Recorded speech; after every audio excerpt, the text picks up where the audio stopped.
Oh, hi, and welcome to Laura's Creative Corner. Today we're going to be talking about knitting. Right now I'm working on a short row brim cap. Now,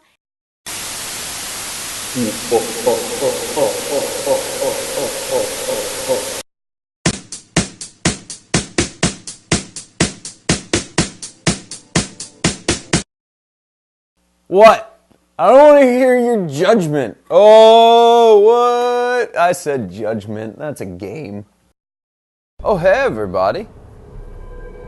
I have a beer, and I'm sitting here, so it must be time for a brew review. This month, we're going to be taking a look at Blithering Idiot.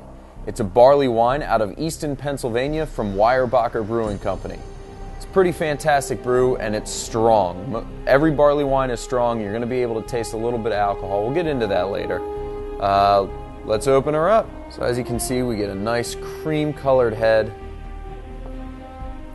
Insert comment about head here. From now on, I'm going to just say, look, head, make a comment. You put it in the comment section down below. What do you think of this head? What do you think of head? Children. You're all children. Very sweet aroma off of this one. It's really fruity. You get hits of like banana and dates. It kind of smells like a Christmas fruitcake, which don't let that sway you, because fruitcakes, even though they're bricks and they're regifted, they smell fantastic. It's about the only good thing about them. Just the tiniest little bit of a hop aroma at the very end. It's really subdued. You can, however, smell a bit of alcohol. That's one thing about barley wines. They're really powerful. You're going to be able to taste the alcohol through them. This one is 11.1%. Blithering Idiot. After you have one, you are one. The taste follows the aroma. You really get those sweet, fruity notes. It's reminiscent of dates. What are those things we get that are delicious? Figs? Okay. Does it taste like those? It kind of reminds me of like a Fig Newton, because there's also this nice sweet breadiness to it as well. You get a resiny hop to give it a little bit of balance, but it's still on the sweeter side. And the one thing I will warn you is the alcohol will show through in the flavor. But it's not necessarily a bad thing. It's like a nice warming sensation. It's not like an off-putting alcohol. Now, unfortunately, this little guy is only available on the East Coast. If you have a barley wine that's more available to you, I'd love for you to try it. Put a comment about it in the comments section down below. I'll open up a thread on the forum, and we can just talk about barley wines. What would I want to eat if I was drinking this? I wouldn't care about eating. I would just drink it because it's delicious. Now, finally, we've gotten a couple of questions for Ask the Brewmaster!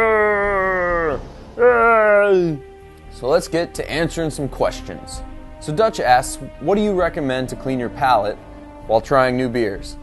Where I try most of my new beers is at a brew fest. So what I'll typically do is make a necklace out of little like Snyder's pretzels, pop one of them after I've had a brew, drink a little glass of water, swish it around, and you're good to go. It normally cleanses out my palate pretty well. So give that a try, just munch on a pretzel, swig some water, good to go.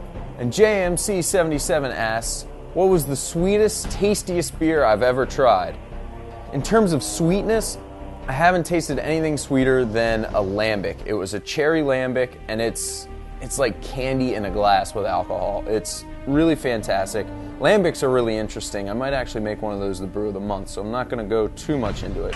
So that was Ask the Brewmaster. I think it went fairly well. You think it went fairly well? I think it went fairly well. How about you? Everyone thinks it went really well. In order to keep it going, I need your input. Ask me questions, post them in the comments section down below, or hit me up on Twitter, direct message me a couple of questions. They don't have to be about beer. They can be about whatever. I will answer any question you give me. Announcement time! Announcements. I mentioned it last month. I'm going to mention it again. Make sure you donate and tune in and participate in Overrun for Paws. Nuka has worked her tail off. Ha! Pun. We've been getting more sponsors, so I want to thank them. Elgato Gaming, Squid Grips, EA, any of our other sponsors. Thank you so much for helping out with this event. We've had a slight change in plans. We're going to be donating to a different charity. So now we're donating to a little place called First Coast No More Homeless Pets. It's going to be a live stream, starts April 19th, 7 p.m. Eastern Standard Time. It's going to run 24 hours straight through until the 20th, at 7 p.m. Eastern Standard Time. We're going to have a ton of giveaways. We're going to have some awesome events as well. We're going to have a Founders one-on-one. We're going to have a Tau Devil versus Cryptic Ashes epic one-on-one. And then the two of them are going to pick teams, and they're going to go right back at it, but with teammates this time. And then we're going to do Bone Saw and like Cats versus Dogs, which is like a guys versus girls thing. It's going to run 24 hours, going to be tons of fun. Join us, donate, help your four-legged friends. It's helping them helps you, help them help you, help them help us, help you, help that guy, help that girl, help everybody, help cats and dogs.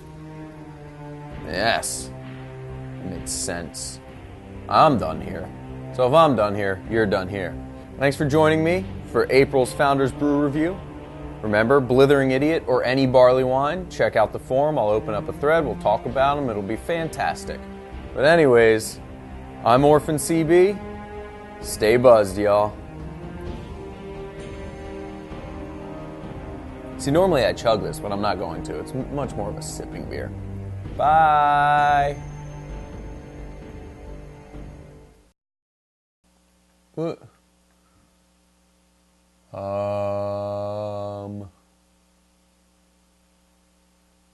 Blithering like an idiot.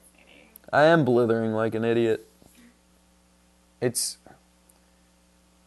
a really nice beer. It's a nice beer. Good beer. Very nice beer. You're such a good boy.